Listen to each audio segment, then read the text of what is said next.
It is time, and we're going to do it today.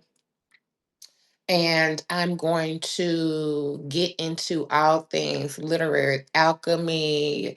I'm going to piggyback, and we're going to do our Substack deep dive. Um, Look here. Okay, let me not do that no more. We're gonna do our Substack deep dive today.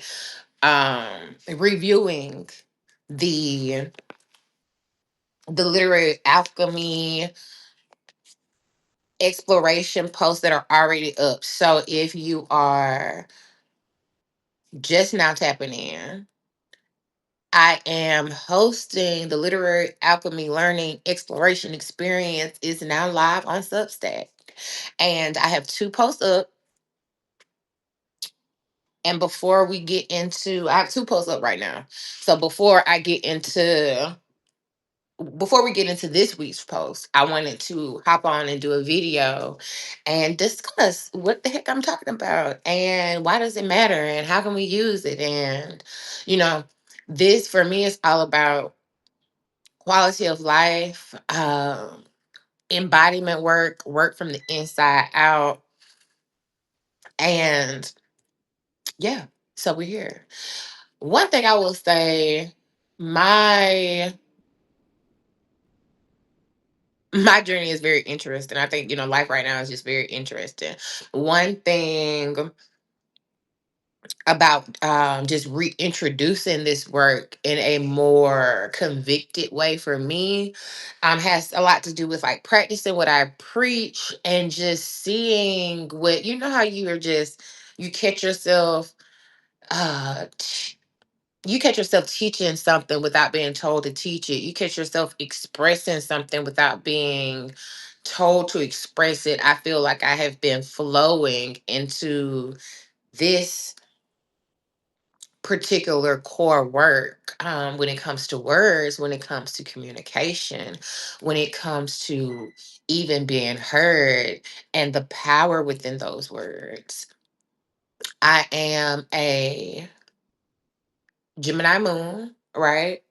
Gemini, Mercury, all of the things. That's me. My Venus is also in Gemini. So communication is a part of my love language. And it's a real part of my love language. So anything that has something to do with, hey, Keita, anything that has something to do with words really hits home to me.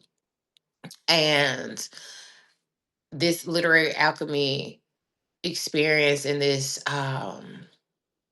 theory and this new pseudo psychology, however you want to call it, that's what this is like birthed from.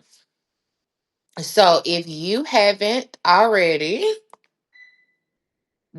and I'm gonna pull it up, the first post within this exploration, within our talk, literary alchemy, and literary alchemy is just it is a title, but really we're talking about the power of words. We're talking about word alchemy. We're talking about words being said, getting out there and turning into something more, turning into our realities, turning into becoming perspectives, becoming beliefs, and those things mixing with thoughts and becoming outputting the reality that we see. My mama used to say, watch your words. And that like a lot of the let me see, can I just this? A lot of spiritual sayings, right? We get a lot of tea from our people. Whether it's a download, whether it's tradition, whether it's passed down, they those little things that your grandma and your mom says, they're being said for a reason. So, literary alchemy and the alchemical process of the human temple. Again, this is the first post. Um, if you haven't read it, that's okay because we're about to actually read it now. All right. So, this was posted on May the 14th. This is a public post. So everyone has access to it, even if you're not a paid subscriber. Most of everything after this post is for paid subscribers. But you get this live right here as well. So this will be everybody will be able to access this. So I have this very special relationship with words. Let me scoot this over. Communication itself is a part of how I deliver myself to the world. And that's a present realization that is like, now I know that. I do believe it, and not only believe it, I accept it as well, right? So a big part of how I deliver myself to the world is doing this. It's my voice, it's my words, all of those things. And writing is my most sacred form of expression. I can speak to express, but when I put shit on paper, I can really get my thoughts out. If I'm writing something out, it just comes out more. It's like I can get all the complex things that are happening inside of my head. I actually can get them out when I choose to write it out. So I prefer to write and then speak. For me, I think that process works best for me.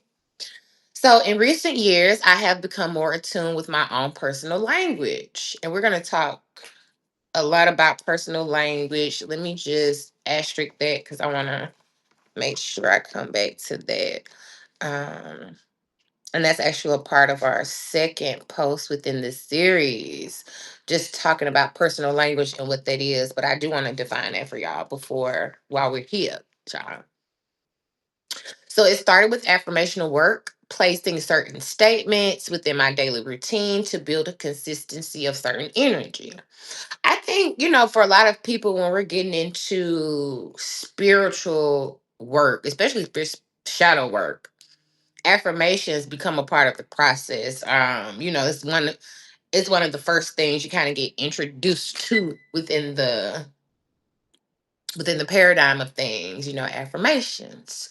So that's a great starting point. What affirmations do, I feel like they open you up to the possibility of a different perspective, because it's not just within the statement, just saying the affirmation is not necessarily, I don't want to say enough, but there's more work that can be put into it. But starting with just affirmation, starting with the getting into the routine of repetitively saying something positive to yourself and about yourself, I feel like it's a great foundation to develop a different personal language, to even see where you have yourself fucked up, even within your own personal language. Um, Thank you. Affirmations. Thank you. Affirmations are a good foundation for that.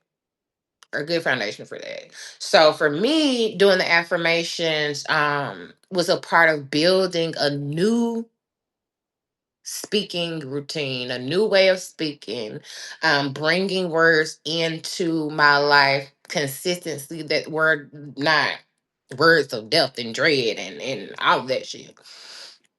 So, what was birthed in the process was a new understanding of a power of the tongue and the intricate relationship with the words that I used and the reality that was created around me. Like, affirmational work, I started to see some things. I started to see. From this new learning came curiosity, and that led to even more downloads and pathways to unraveling the mysteries of what I call literary alchemy.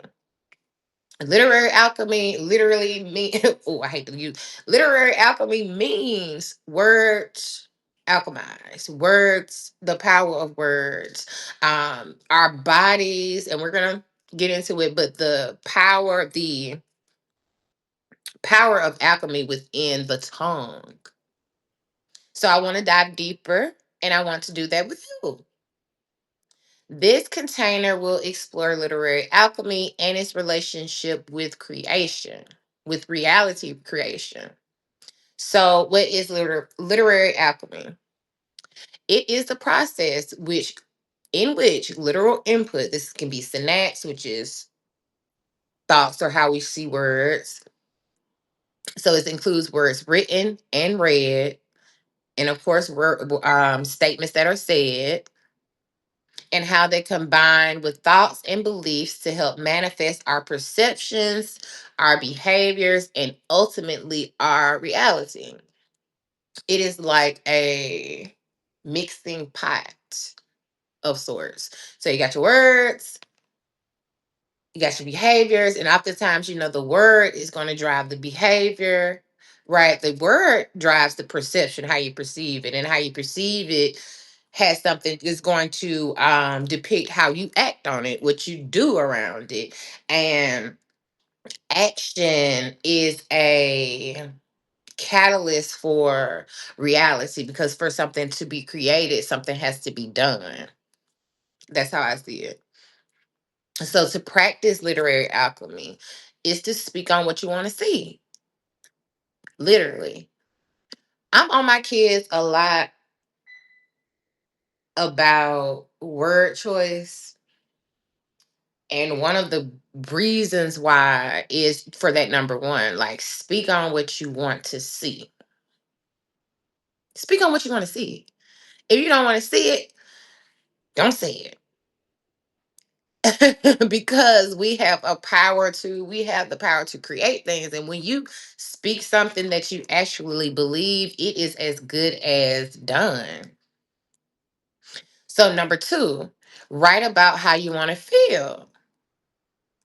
That goes into scripting, which I'm big, big, big on scripting. I have, and that's something we'll talk about this week. Um, but I have really personally used a lot of scripting to manifest things within my life. I know that it works. So, number three, read to define and redefine perspectives, because that's important, because I can speak a new perspective onto myself. And a lot of times we have to, I'm gonna write this down. Or no. So a lot of times we have to, hey, hey, Shashetta. So a lot of times we have to, within our words, is an opportunity to reprogram our subconscious. So within the power of the tongue, the things that we are speaking are also speaking to us as well. What you put out, you get in, and all of the such. So when we're talking about like reprogramming our subconscious, um, which is a part of the literary alchemy as well, that's how we can read to define and redefine perspectives. That's why it matters what you read. It matters what you consume. It can either open you up or it can shrink you up. But reading is a great way to change perspective. So that's number three. So to practice literary alchemy, number one, speak on what you want to see. Number two, write about how you want to feel, or what you want to see too. Again, scripting. One of my favorite, favorite, favorite things. And number three, read to define and redefine perspectives. The alchemical process of the human temple. So we're not just bodies and sex. Okay.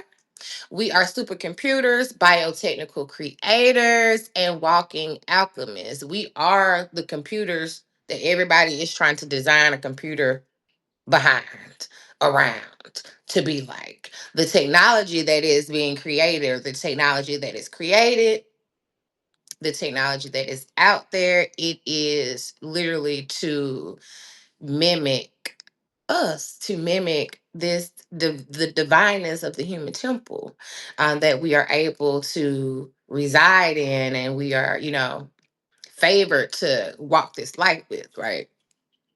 So within our internal processes, and that's key as we're talking about the power of words and the alchemy that happens within the body. So, with our internal processes are mechanisms that represent both magic and the epitome of physiologic, physiologic, physio, physiologically. I'm fucking up that word, but y'all know what I mean. I still want to get that right. For example, it's the study of the physics, people. Study of the physics of the physical body, whatever that word is. So, for example, no one makes you breathe. The body just does. The body just does breathe, and you can attest that to some type of scientific definition or whatever. But I'm going to attest it to God and the Creator and to the Most High and to the very intentional way that our temples are created and were made. So the human body alchemizes breath from spirit and reality from conception, bringing both from the void into physical form. The human temple is the physiologic, that I'm getting the word now. The human temple is the physical form alchemizer. All right. It is the creator of physical reality, the bridge from the spiritual. It is the physical temple for an ethereal being. This is what I see. The temple brings from the void. It's like, spirit, temple, world we're living in, right? The temple, the human temple is the bridge. Within the human temple, I can create and I can see the reality that I'm creating. That comes from the void, that comes from the spirit within me, that comes from the spirit that I am connected to within this temple. So when I say bring from the void into physical form, um, I am, you are the embodiment of that, right? We all came from the void and we are all now physical, right? So from our words, create our world. And as these very real visualizations of that type of alchemy, the very real, like the embodiments, to be an embodiment of the picture of alchemy, the bridge of alchemy, I feel like it's a very powerful thing for all of us. So I did share a chart, and if you're able to follow the first post, because we're reading through literary alchemy and the alchemical process of the human temple, there's a chart. And I would love for everybody to save this, put it up, put it in your photos and all of these things, but it gives a visualization of the words, the typography, manuscripts, spoken symbols, how those things become narratives, our vocabulary. Those things drive purpose and belief. Because I'm telling you, you say something more than once, you say something enough, you're going to believe it. You say it even more, it becomes purpose, right? And those things mix with perception, behaviors, our cultures, our environment. And it goes into this mixing pot. And this mixing pot is called the alchemy engine. I also call it the divine engine. We can also call it the ether, right? So all of these things mixing in the ether, baby, mixing within that void. And what comes out? Our mentalities, our thoughts, which are direct, our thoughts are projectors of our reality, right?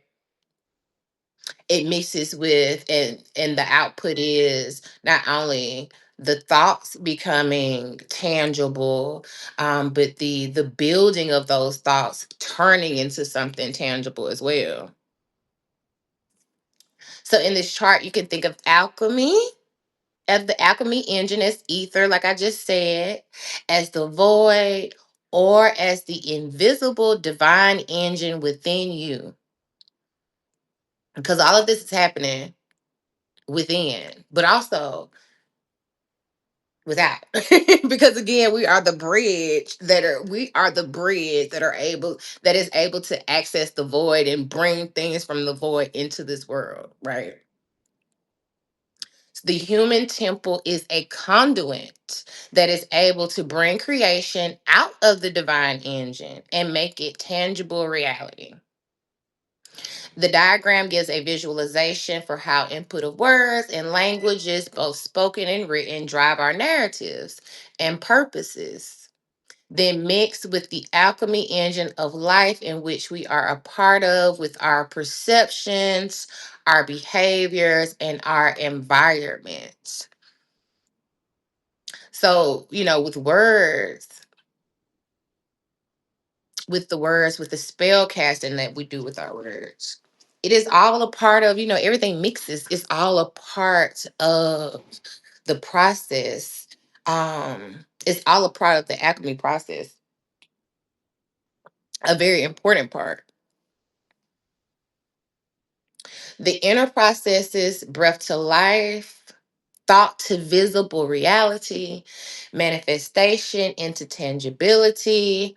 Y'all, our natural systems are the building blocks of life. Somewhere in somebody's school, they talk about building blocks, the atoms and all the things, which we have those. But I'm a firm believer in, I always feel like, science is trying to explain divinity. Um, and then you can see something about divinity when you're looking at science, right? But we are the building blocks. Our natural systems are the building blocks of life. We are the builders, right? So if you said it, you're going to see it. I wrote in a post the other day, like, you ever realize when your tongue has you fucked up? And because I'm a firm believer, if you say it, you better be looking out for it. And if you say it again, like, when we say things and we speak things with belief and conviction, because belief is a real big driver. Belief will build a house. Belief will build a house. If you, I don't know what type of battery pack belief has on it, but belief gets shit done. All right. So words solidify thought. Yes, shut it. Exactly. So words solidify thoughts. Emotions stir the frequency, and thoughts become reality when driven with conviction. And what do I mean by emotions stir the frequency? Because I'm a big on emotional. I look at emotions as batteries, as power sources for reality creation. Now, depending on that emotion, right? Because we're talking about frequency and energetics, right? So, depending on that emotion, that is going to depict what type of battery power I'm working with. What type of energy I'm working with, how long the battery is gonna last, even, if I'm building with an emotion of lack or hatred or something, I imagine that as a battery from the Dollar Tree, as a battery that is not going to last me that very long. And if I am creating with the emotion of love, bliss, happiness, I imagine that battery came from Radio Shack, top shelf. I imagine that battery is going to last. I imagine that battery comes with a automatically rechargeable pack. So I feel like our emotions are power sources for the stability of the reality that we're creating. So we breathe without telling ourselves to do so. The flow of breath is a testament of divinity and one of the most noticeable alchemy processes within the human body. Like, I'm breathing right now. And I'm not telling myself to breathe. I can notice that. I can see that. Every time I'm breathing, I know that I'm breathing, but I know that I'm not necessarily telling myself to breathe. So, breath is one of the most noticeable alchemy processes that we have. Thoughts become belief. And I'm gonna write this down. I want you to write this down. Thoughts become beliefs. Beliefs change perspectives. Perspectives change actions. Actions are driven by feelings, and feelings become these batteries and paintbrushes that color our reality. So thoughts become beliefs. Beliefs challenge, beliefs change perspectives. Excuse me. Perspectives change actions. Actions are driven by feelings, and feelings become those batteries and paintbrushes that color our reality. And of course, when I say feelings, I'm talking about emotions. We are projectors. Just like a projector machine that you would buy at the store, you can envision input coming from inside. So just like a projector machine, I'm gonna read this part. So you can envision input coming from inside and then beaming to everything out through the eyes. Okay, so we are projectors. Our projector machine is the eyeball. Okay, that's the screen. So we're thinking about that little screen on the front of the projector machines at the store. Let's just say that's the eyeball. Okay, now the machine itself, that's us. So everything that's being alchemized within that machine is taking in the input from whatever outside source, right? It is alchemizing it within that machine so that it can be able to project it out to the picture.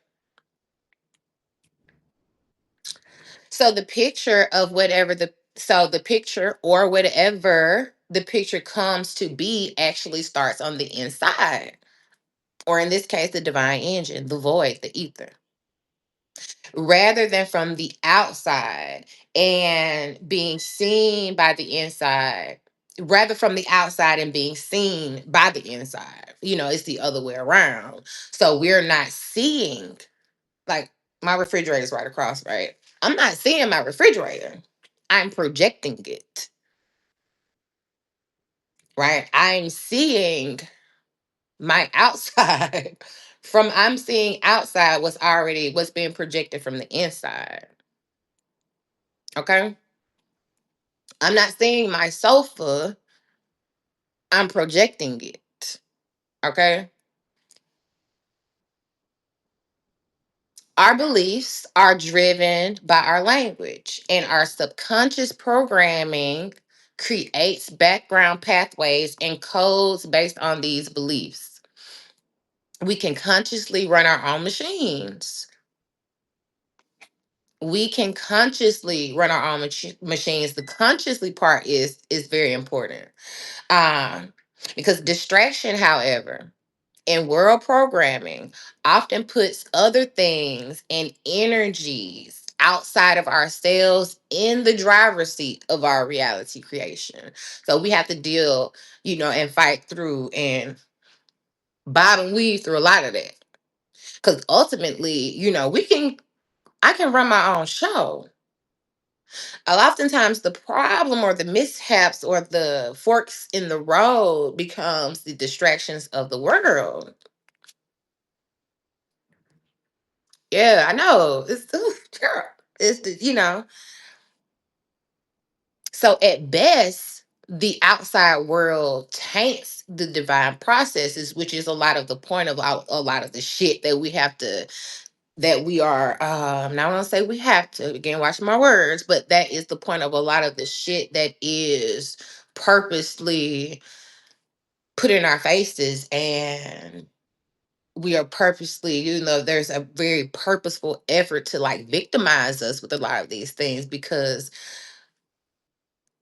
if you distract my conscious, view distract my own conscious process to create my reality, or to be, you know, the conductor within my own life, driving my own car, then you get to say where I'm going. Then you get to say what my reality is. Then you get to build my house. So it's a lot of contractors coming in. It's a lot of what false contractors coming in trying to build our houses. So a thoughtful takeaway. Yeah, girl. It's like, we can look there. It's and if I was to really, really deep dive into that, I would say we can get into we can get into simulation. We can get into all of those things. Like when you think about the simulation theory, and we're thinking about projecting and what's projected, um we also think about the effort to infiltrate the mind, to infiltrate the psyche, to infiltrate our environments, our culture, all of these things, right? All of that is an effort to distract us, or to be able to take over our driver's seats. They want everybody as a passenger in the car. But when you become conscious of your own power, that is the first step of kicking their ass out the driver's seat, right? And being your own driver, being your own Uber, being your own Lyft. A thoughtful takeaway. We're almost done, y'all. So, do you speak about yourself more positively or more negatively? This is a big thing with me and my baby sister right now. And and then the teenagers too. You know, my teenagers will come in and they'll be saying these sayings, and I'll just say, "Don't say that. Don't say that. Don't say that." So,